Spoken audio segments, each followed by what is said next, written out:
Hola, buenas tardes, buenos días, buena lo que sea, según cuando se te ocurra ver este programa y escuchar este programa. Vamos con una nueva edición de Trabajando Ando. No sé cuál es, no sé si es la quinta o la sexta, ¿sabes? Algo de eso, por ahí. Pues como andamos grabando y luego lo ponemos otro mes y luego así, tenemos por ahí uno pendiente que no ha salido, pero ya habrá salido cuando hagamos esto y cosas de esas. Bueno, entonces hoy vamos a seguir hablando del mundo laboral, de derechos laborales, de lo que se nos va ocurriendo. Y nos va a explicar Antonio. Buenos días, Antonio, buenas tardes. Buenas tardes. Buenos lo que sean, no lo sabemos. Hola. Buenos, siempre buenos. Siempre Sí, buenos. siempre buenos. Vamos a hablar ¿de qué vamos a hablar hoy, Antonio? De nóminas y los impuestos que conllevan las nóminas. Nóminas, impuestos, lo que Sí. paga el trabajador, lo que paga la empresa, para asegurarnos, pues bueno, pues todos los derechos laborales que ello conlleva, pues vamos a hablar de nóminas entonces. Bien. Un poco desmentir lo que sale en muchas redes sociales, ¿no? Cuando escuchamos en las redes que la mitad del salario se la llevan los impuestos, Sí. cuando decimos que los impuestos son para Hacienda y cuando decimos incluso que hay muchos impuestos en una nómina. Es decir, entonces eso no es nada de verdad. Es decir, la nómina conlleva solamente un impuesto como tal a los trabajadores y trabajadoras, que es el IRPF, es decir, el impuesto de la renta de las personas físicas. Lo demás son cotizaciones, ¿de acuerdo? Entrar a valorar si pagamos mucho o poco con otros países, eso es muy complicado, porque no solamente tenemos que hablar de las cuantías que pagamos, sino también de los servicios que podemos recibir. Entonces, si ahí no estamos preparados, pues es mejor dejarlo y vamos a fijarnos en lo que hacemos en España. Pero yo sí me voy a meter en eso, nada, Bien. un poquito. Vamos Bien. a poner un gráfico ahora en Bien. pantalla para que lo vea bien la gente, porque sí que es verdad que muchas veces está este dicho de que pagamos muchos impuestos, Sí. de que la presión fiscal española, y te sacan datos sesgados, evidentemente, Sí. porque es que no sé, en Noruega no se paga esto, no sé, claro, van cogiendo datos de que en Noruega no se paga una cosa, en Francia no se paga la otra, Sí. y no se hace una visión global de lo que realmente se paga en cada país. Yo tengo un gráfico, como te digo, te lo vamos a poner en pantalla. A mí me sale que España, que la puedes ver ahí en la pantalla, en España estamos en el puesto 14 de la OCDE en cuanto a presión fiscal. Es decir, lo que pagamos, la renta per cápita de los españoles, el número de personas que somos, etcétera, etcétera. En el primer puesto está Francia, como vemos en el gráfico, que tiene un 47% sobre el PIB de presión fiscal. Y España está a la 14 y tiene un 38%. Nos sacan 11 puntos, ¿vale?, de presión fiscal. Francia, claro, Francia tiene un buen nivel de vida, pero bueno, esto es en tanto por ciento, no es en valor absoluto, es en valor en tanto por ciento. Por encima de nosotros, que pagan más, que tienen más presión fiscal, no que pagan más, sino que tienen más presión fiscal entre lo que ganamos y lo que pagamos, es Serbia, ¿vale? Que yo creo que, bueno, yo a mí que me den España, que no me den Serbia para vivir hoy día, ¿eh? Sí, es verdad que están los Países Bajos, está Noruega, está Suecia, está Alemania, pues claro, economías bastante potentes de la Unión Europea. Por debajo de nosotros, Eslovenia, Portugal tiene una economía un poco, una riqueza, digamos, similar a la española, aunque España es la cuarta economía de la Unión Europea ahora, si no recuerdo mal, ¿vale? O sea que realmente me parece que eso de que en España se pagan muchos impuestos, hay una presión fiscal sobre los ciudadanos exagerada, yo creo, a la vista de este gráfico, que no es verdad. Yo creo que tampoco. Y más si, como he dicho antes, si lo comparamos con los servicios que tenemos, ¿vale? Porque yo no sé lo que entrarán en otros países con los impuestos que pago, pero aquí en principio los impuestos no van a parar a Hacienda y quedarse con ellos, van a servicios públicos, es decir, que es lo que tenemos que mantener. Con lo cual, yo creo que, eso sí, lo que sí hay que hacer un cambio en la propia legislación para que quien más tenga, que más pague, es decir, porque esto tiene que ser progresivo, es decir, Sí. por ejemplo, si comparamos el IRPF que pagamos una nómina con el IVA es muy injusto. Es decir, es más justo el IRPF, ya que va en comparación con lo que ganamos y la situación familiar de cada uno. El IVA, todo el mundo pagamos por igual, independientemente de lo que ingresemos. Esto es. Con lo cual, sí podríamos hablar de impuestos más injustos, pero el IRPF es progresivo, con lo cual cada uno va a pagar. Y en ningún momento, como vamos a ver, no llegamos ni mucho menos a tener que aportar el 50% de la nómina. Es decir, cuando los empresarios dicen muchas veces que tienen que cerrar porque pagan muchos impuestos, eso no es verdad. Es como decirle a un trabajador que deje de trabajar porque su salario se lo va a gastar en impuestos. O sea, no es cierto.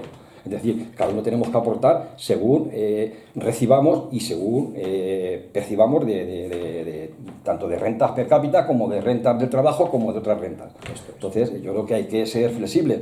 no entramos a comparar unos países con otros, porque yo no sé los servicios que dan, pero aquí tenemos unos servicios bastante aceptables y bastante potentes, que es lo que tenemos que mantener. Claro, evidentemente. Sabemos que el Estado social europeo, España ha llegado muy tarde a él y hasta que nos pongamos a ello, aunque lo sigamos llamando Estado del Bienestar, bueno, pues aunque hasta que nos pongamos a ello o lleguemos a ello, falta mucho. Y claro, Francia hay mucha presión fiscal y es verdad que tiene, a decir de expertos y de organizaciones, pues tiene un estado del bienestar más elevado que el nuestro. Tiene más prestaciones, porque es lógico, porque si recaudan más, se gastan más en el ciudadano y en otras cosas también, pero también el ciudadano. Francia, Bélgica, Dinamarca, pues claro que sí. Alemania, Austria, Finlandia, en fin, todos los que están por encima. Perfecto, claro que sí. Perfecto. Yo entraría mejor, es decir, en valorar los servicios que tenemos vitales. Es decir, yo no sé si viviremos mejor o peor, es decir, si tendremos más rentas o menos rentas. Es decir, hoy, por ejemplo, le hemos comentado un ejemplo de que hoy se ha aprobado o se va a aprobar una ley sobre los pacientes de ELA. Es decir, está muy bien la ley, todo el mundo la esperábamos para que esa gente pueda estar atendida a las 24 horas del día, pero eso hay que dotarlo de un dinero. Y si no hay impuestos, es muy difícil que eso se pueda llevar a cabo. Es decir, los impuestos son importantísimos. El otro día yo veo un ejemplo en la televisión de un tal Antonio Maestre, es decir, que ponía un ejemplo de lo que eran los impuestos. Es decir, decía que él tenía un paciente de un cáncer de pulmón, que tenía una mala vida y que estaba tomando un medicamento. Y ese medicamento pues, le estaba dando un nivel de vida bastante aceptable. Llevaba ya 2 años con él. Y este hombre decía, oye, es que ese medicamento en el mercado vale 8.400 euros. Y esta paciente lleva 2 años tomando ese medicamento. ¿Os imagináis si un trabajador o trabajadora puede gastarse 200.000 euros de su bolsillo para tener una vida medio aceptable? Yo creo que eso es injusto, es decir, no hay nada mejor que irse a los impuestos y que se redistribuyan para todo el mundo por igual. Y el que quiera apostar por la sanidad privada, que apueste por ella, pero los impuestos son necesarios para poder mantener un buen nivel de vida y llegar a esos casos, es decir, o cuánto, si esto ya lo hemos discutido algunas veces, o cuánto vale es decir, los chavales que están con cáncer en la planta de oncología, en un tratamiento de largo, cuánto vale una operación, es decir, esto ya lo hemos hablado, lo cual, cuando nos dicen que hay que bajar impuestos, eso es mentira. Lo que hay que hacerlo progresivos. Exactamente, eso no mantiene estado de bienestar. Hay que hacerlos progresivos y que cada cual tenga que pagar en función de lo que percibe. Esa es la cuestión. Luego podemos entrar, qué es lo que nos atañe, en lo que es una nómina y cómo se distribuyen los descuentos en nómina. Que otra cosa igual, en los impuestos que pagamos, el único impuesto que hay en una nómina es el IRPF y el resto son cotizaciones. De una vamos a obtener un beneficio directo y de otro vamos a tener beneficios indirectos como son la educación, la sanidad, etcétera. Exactamente, sí, que no es todo el directo. Pues lo vamos a ver, ¿te parece que lo levantemos y vemos la nómina? Lo vamos a explicar ahí en la pantalla. De acuerdo, mira, aquí tenemos una nómina tipo, es decir, una nómina como puede ser cualquiera, con más o menos conceptos, ¿de acuerdo? Esta nómina lo que contempla es un salario base de 1.680 euros, contempla un incentivo de 240, y yo espero que sea fijo y consolidable, no sé de quién sea la nómina, me es igual. Y luego lo que sí tiene, y esto es muy importante, 2 pagas extraordinarias que Hacienda por RTA. Se entiende que el trabajador todos los meses está percibiendo esas pagas, ¿vale? Aquí un indeciso porque esto es importante, es decir, cuando vamos a una empresa a trabajar, porque vamos a ganar 1.500 euros al mes, es muy importante que sepamos si esos 1.500 son por 12 meses o por 14, ¿vale? Esto es importante, porque no es lo mismo, es decir, podemos a simple vista decir que 1.500 euros es un buen salario, pero claro, si nos meten por 12 meses, la empresa está obligada a tener que ponernos las pagas para luego no pagárnoslas cuando lleguen las fechas, con lo cual es importante saber por 12 o por 14. Y aquí tenemos un ejemplo de nómina. Tenemos una nómina de bruto 2.200 euros. Y de esos 2.200 euros estamos pagando un impuesto, que es el 14% o el 14,9% sobre el bruto de la nómina, que son impuestos que recauda Hacienda para después distribuirlo en servicios. Tenemos un 4,7% que es lo que pagamos, digamos, para la jubilación. ¿De acuerdo? Imaginaros la diferencia. Estamos pagando un 4,7% sobre 2.200 euros. 103,40. Pero a nosotros cuando nos calculen la pensión, no nos la van a calcular sobre los 103,40 euros. Nos la van a calcular sobre los 2.200, que es la base de cotización. No de una nómina, serán 25 nóminas, o serán 20 años, o los que sean, ¿vale? Pero nos van a calcular la pensión sobre la base de cotización. Quiere decirse que yo puedo estar pagando 103 euros todos los meses durante 40 años, pero es que luego la pensión que voy a percibir va a ser en función de los 2.200 sobre el tiempo que duremos como pensionistas. Con lo cual, si hay una garantía, que están aseguradas. Es verdad que estas cantidades estamos hablando de las cotizaciones del trabajador, ¿vale? Luego, por otra parte, es la empresa la que cotiza. Y es por otra parte por la que el empresario también aporta de los presupuestos generales de Estado para mantener el tema de pensiones. Luego estamos cobrando, mejor dicho, pagando 1,55, que es para la formación, para el FOGASA y para el desempleo. Y son cotizaciones que después no va a repercutir directamente económicamente, es decir, pagamos una parte para el desempleo para que cuando un trabajador pierda el trabajo por causas ajenas a su voluntad pueda tener derecho al seguro de desempleo. Aportamos un 0,10 para la formación. Ya sabéis que la formación es muy diversa, pero bueno, hay formación que se le da gratuita a los trabajadores en función del puesto de trabajo que vaya a percibir. Eso también las empresas lo están utilizando para formar a sus trabajadores y que tengan unos conocimientos. Y hay otra parte que estamos cotizando dentro de las contingencias comunes del 1,55 para el FOGASA.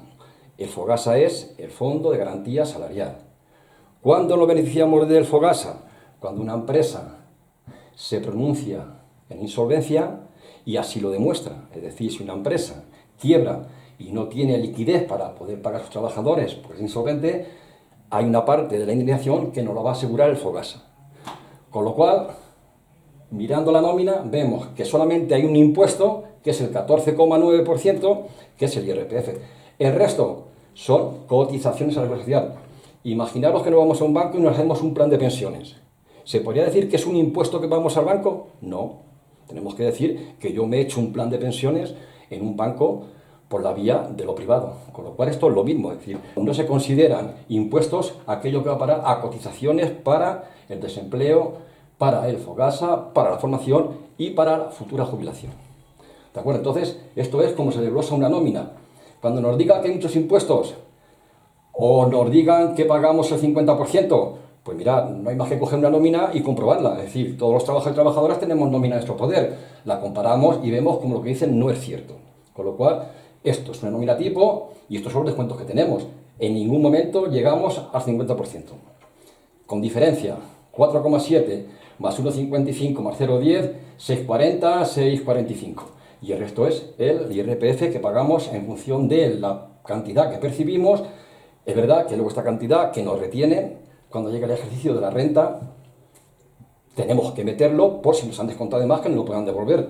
Porque no solamente depende del salario que percibamos, sino incluso de la situación familiar. Tanto estamos casados, con número de hijos, etcétera, etcétera.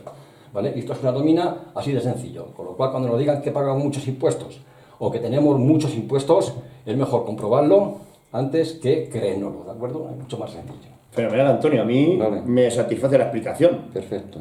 Así que yo qué sé, yo si no tiene nada más que decir, nos podemos despedir para la próxima. Yo creo que la importancia que tienen los impuestos, Sí, es decir, claro. Que no nos creamos, es decir, si queremos mantener un estado de bienestar, tiene que ser a base de impuestos. Y habrá momentos en que haya que subirlos o no, o habrá momentos en que haya que hacer o cambiar la propia legislación y meter impuestos a las grandes fortunas, que es los que más tienen que pagar. La progresividad. Efectivamente, los impuestos progresivos, es decir, según ingresas, así pagas. ¿Por qué la única forma de mantener el estado de bienestar? Porque a lo público es donde todos tenemos acceso a ello.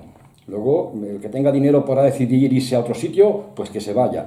Pero los trabajadores y las trabajadoras tenemos que mantener el estado de bienestar a base de los impuestos, porque no hay otra forma. Yo, para mí hoy, la noticia del ELA, de que el gobierno se remangue un poco y saque una ley para que esos pacientes puedan ser atendidos, pues eso hay que dotarlo de mucho dinero, y ese dinero tiene que salir de lo público, como cualquier enfermedad o cualquier situación que se pueda dar. Que muchas veces, ¿sabes? Creo, en mi entender, creo que pasa que no percibimos la realidad de lo que de lo que el Estado se gasta, de los servicios que tenemos, no percibimos, hasta que no nos pasan cosas graves, no percibimos lo que hay. Cuando vamos a un simple, estamos en Alameda de la Sagrada, cuando vamos simplemente al consultorio médico y tenemos ahí una serie de médicos, paramédicos, enfermeras, personas de recepción, alguien ha limpiado ahí, alguien ha construido ese centro, hay una maquinaria que mantener, hay unas ambulancias que vienen por nosotros cuando es necesario. Eso no lo percibimos, no vemos la realidad de lo que está pasando a nuestro alrededor. Cuando decimos que no queremos pagar impuestos, en África no se pagan, seguramente, ¿vale? Y en África ponte malo, ¿vale? En algunos países habrá otros que estén ya muy avanzados, seguramente, ¿vale? Pero bueno, pues esa imagen que tenemos de los países más desfavorecidos, pues eso es lo que podríamos tener aquí si no tenemos impuestos. Es que no hay más, lo que pasa es eso, que no vemos el gasto que hay alrededor de cada cosa. No vemos cuánto cuesta una policía local, cuánto cuesta el funcionamiento de un ayuntamiento, cuántas personas hay detrás. Estoy hablando solo de Alameda, pero luego hay policía, luego hay ejército, luego hay grande sanidad, gran educación, en fin, etcétera, etcétera. Yo creo que queda más patente el mensaje de la mentira y de la calumnia, es decir, ese mensaje de que no queremos tantos impuestos, queremos que nos bajen los impuestos, vamos a bajar los impuestos. Eso es lo que mucha gente queremos percibir, ¿no? Porque parece ser que esa va a ser nuestra solución.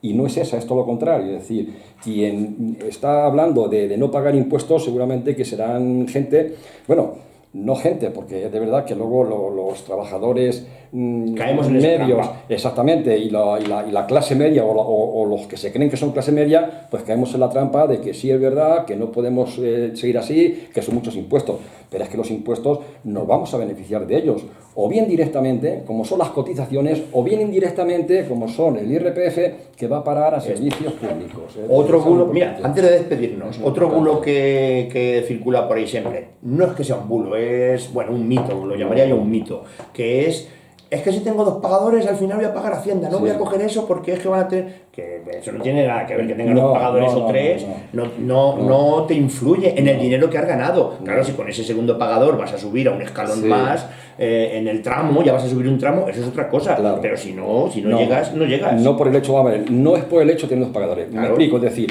cuando tienes un contrato a tiempo parcial de menos de un año o de hasta un año, Hacienda te va a tener el 2% nada más, ¿vale? ¿Por qué? Porque Hacienda entiende que tú dentro de ese año vas a tener más pagadores cuando se acabe el contrato. O bien te vas a ir a otra empresa, o bien te vas a ir al desempleo porque se acabó el contrato, ¿vale? Entonces te regulariza al mínimo, el 2%.